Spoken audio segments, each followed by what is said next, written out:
भगवान जगन्नाथ जी भगवान शिव से खेती क्यों करा रहे हैं और माँ पार्वती शिव को क्यों डांट रही हैं?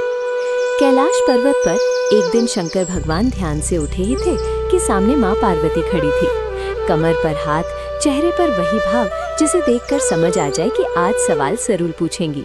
पार्वती बोली, स्वामी आप तो बड़े आराम से बैठे हो, सुबह से शाम तक बस ध्यान ध्यान और ध्यान।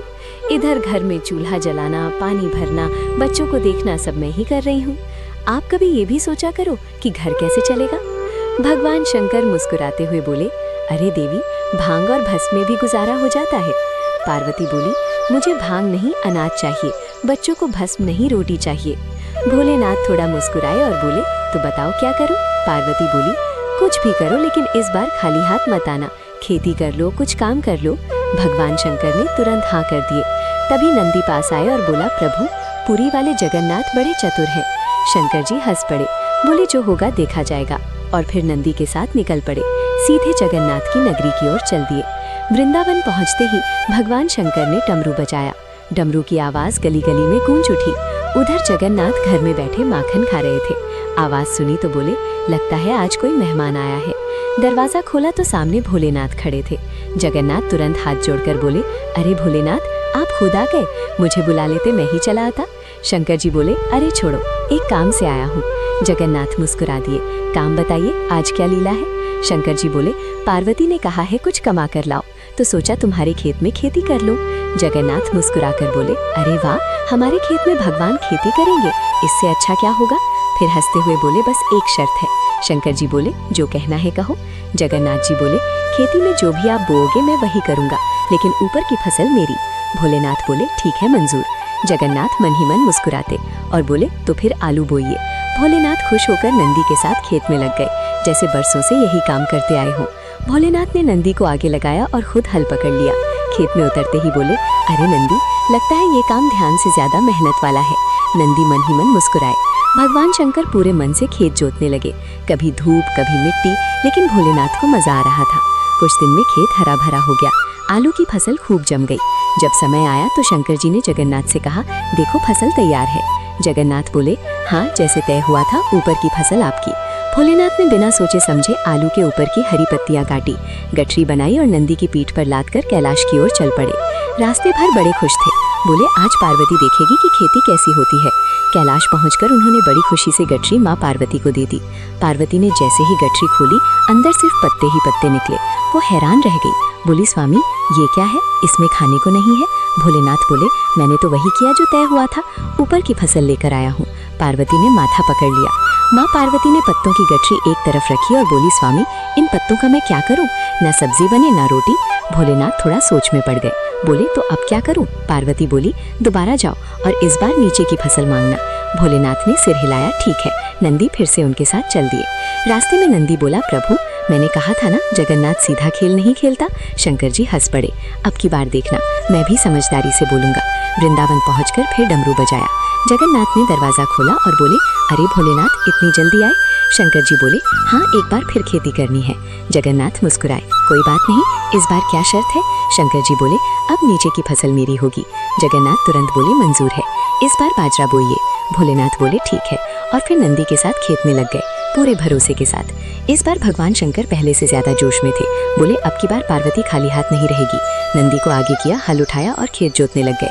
बाजरे की खेती अच्छे से होने लगी। रोज सुबह खेत देखना, पानी देना, पक्षियों को भगाना, भोलेनाथ सब कुछ पूरे मन से करते। कुछ ही दिनों में खेत लहलहाने लगी, बाजरे की बालियां ऊपर हिलने लगी। फसल तैयार हुई तो शंकर जी खुश हो गए, बोले, अब नीचे की फसल मेरी है। उन्होंने बाजरे के नीचे की सूखी डंडियां काटी, बड़ी सी गठरी बनाई और नंदी की पीठ पर रख दी। वृंदावन से निकलते समय जगन्नाथ दूर से मुस्कुरा रहे थे। कैलाश पहुंचकर भोलेनाथ ने गर्व से गठरी माँ पार्वती को दे दी। पार्वती ने जैसे ही खोली, सूखी डंडियां देखकर गुस्सा हो गई, बोली, स्वामी ये क्या उठाए, इसमें खाने को क्या है? भोलेनाथ बोले, नीचे की फसल तो यही होती है। माँ पार्वती ने गहरी सांस ली और बोली, स्वामी अब एक बार और जाओ और इस बार साफ साफ बोलना। माँ पार्वती ने इस बार साफ साफ समझाया, स्वामी अब कोई ऊपर नीचे नहीं, दोनों हिस्से मांगना। भगवान शंकर ने सिर हिलाया, बोले, अब की बार गलती नहीं होगी। नंदी मन ही मन बोला कि अब तो बात संभल जाएगी। दोनों फिर से वृंदावन की तरफ चल दिए। वहाँ पहुँचते ही जगन्नाथ पहले से ही मुस्कुराते हुए दरवाजे पर खड़े थे। बोले, लगता है खेती का काम पसंद आ गया। शंकर जी बोले, हाँ, इस बार आखिरी बार। जगन्नाथ ने पूछा, तो बताइए क्या चाहिए। भोलेनाथ बोले, ऊपर भी मेरा, नीचे भी मेरा। जगन्नाथ हंस पड़े। कोई बात नहीं, इस बार मक्का बोइए। ये सुनकर भोलेनाथ खुश हो गए। बोले, अब तो पूरा मिलेगा। और फिर पूरे मन से खेती में लग गए, ये सोचकर कि इस बार पार्वती जरूर खुश होंगी। मक्के की फसल पकते ही खेत चमकने लगा।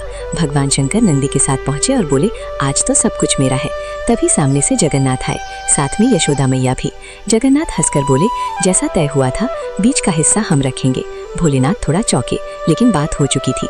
यशोदा मैया और जगन्नाथ हंसते हंसते भुट्टे तोड़कर घर ले गए। इधर भगवान शंकर ने ऊपर की सूखी पत्तियां और नीचे की डंडियां इकट्ठा करी, बड़ी गच्छी बनाई और नंदी की पीठ पर रख दी। चलते समय बोले, अब ऊपर भी है, नीचे भी है, अब की बार कोई कमी नहीं। कैलाश पहुंचकर उन्होंने पूरे भरोसे के साथ गठरी माँ पार्वती को दे दी। पार्वती ने खोली तो पत्ते और डंडियां देखकर सिर पकड़ लिया। बोली, स्वामी, भुट्टे कहाँ हैं? भोलेनाथ बोले, बीच का हिस्सा तो जगन्नाथ ले गए। माँ पार्वती पहले तो कुछ पल चुप रही, फिर हंसते हुए बोली, स्वामी, आप सच में बहुत भोले हो। भगवान शंकर ने मासूम सा चेहरा बनाया और बोले, मैंने तो वही किया जो कहा गया था। तभी वहीं जगन्नाथ प्रकट हुए, चेहरे पर वही मुस्कान। बोले, माँ पार्वती, इसमें भोलेनाथ की कोई गलती नहीं है, इन्हें यूं ही भोला नहीं कहते। पार्वती ने पूछा, तो फिर ये खेती किस काम की? जगन्नाथ बोले, इनकी खेती अनाज की नहीं, भाव की है। जो इनके मन से निकला वही सबसे बड़ी कमाई है। ये सुनकर पार्वती का मन नरम पड़ गया। उन्होंने वही गठरी फिर से देखी और मुस्कुराकर बोली, स्वामी, आपकी मेहनत ही मेरे लिए बहुत है। नंदी खुशी से हिलने लगा और जगन्नाथ मुस्कुरा दिए। माँ पार्वती ने खेती की वही गठरी संभाल कर रख दी और बोली, स्वामी, आपने बहुत कमा लिया। भगवान शंकर हैरान हो गए, ये पत्ते और डंडियां? पार्वती मुस्कुराई, हाँ, मेहनत और सच्चे मन से लाई चीज कभी बेकार नहीं होती। तभी जगन्नाथ हंसते हुए बोले, देखा भोलेनाथ, आप जीत गए। भगवान शंकर ने सिर हिलाया और बोले, मुझे तो अब भी समझ नहीं आया कि ये सब कैसे हुआ। जगन्नाथ बोले, आपको फसल नहीं, अनुभव मिला है। नंदी खुशी खुशी घूमने लगा। कैलाश पर माहौल शांत और हल्का हो गया, जैसे सब कुछ अपनी जगह आ गया हो। कैलाश पर उस दिन माहौल बड़ा था। माँ पार्वती रसोई में काम कर रही थी और भगवान शंकर पास ही बैठे सब देख रहे थे। बोले, आज समझ आया कि काम छोटा बड़ा नहीं होता। पार्वती मुस्कुराई और ये भी समझ आया कि आप सच में बहुत भोले हो। नंदी बीच में आकर बोला, प्रभु, खेती से तो आप नहीं, पर दिल जीतने में आप नंबर 1 हो। भगवान शंकर हंस पड़े। उन्हें खेत की मेहनत और वहाँ सीखी बातें याद आ गई। पार्वती बोली, स्वामी, आपने जो कोशिश की वही हमारे लिए काफी है। भगवान शंकर ने मन ही मन ठान लिया, आगे से किसी काम से पीछे नहीं हटेंगे, चाहे वो बाहर का हो या घर का हो। उस दिन के बाद कैलाश पर्वत पर सब कुछ पहले जैसा नहीं रहा। माँ पार्वती के चेहरे पर अब चिंता नहीं थी। उन्हें ये समझ आ गया था कि उनके स्वामी काम से भले अनजान हो, लेकिन मन से कभी पीछे नहीं हटते। भगवान शंकर बहुत कुछ सीख चुके थे। अब वो सिर्फ ध्यान में नहीं रहते, कभी पार्वती के पास बैठ जाते, कभी घर के छोटे छोटे कामों में हाथ बटाते। नंदी ये सब देखकर बहुत खुश रहता। उसे लगता कि उसके प्रभु ने खेती के बहाने जीवन की असली समझ पाली है। कभी कभी भगवान शंकर मुस्कुराकर कहते, जगन्नाथ ने आज बड़ा गहरा सबक दे दिया। कैलाश का वातावरण हल्का, शांत और अपनापन से भर गया, जैसे परिवार फिर से एक साथ आ गया हो। माँ पार्वती ने भगवान शंकर की तरफ देखा और हल्की मुस्कान के साथ बोली, स्वामी, आज मुझे समझ आ गया कि आप क्यों भोले कहलाते हो। भगवान शंकर हंस पड़े और बोले, मुझे समझ आ गया कि साथ निभाना सिर्फ ध्यान लगाने से नहीं, जिम्मेदारी समझने से होता है। नंदी पास खड़ा सब सुन रहा था।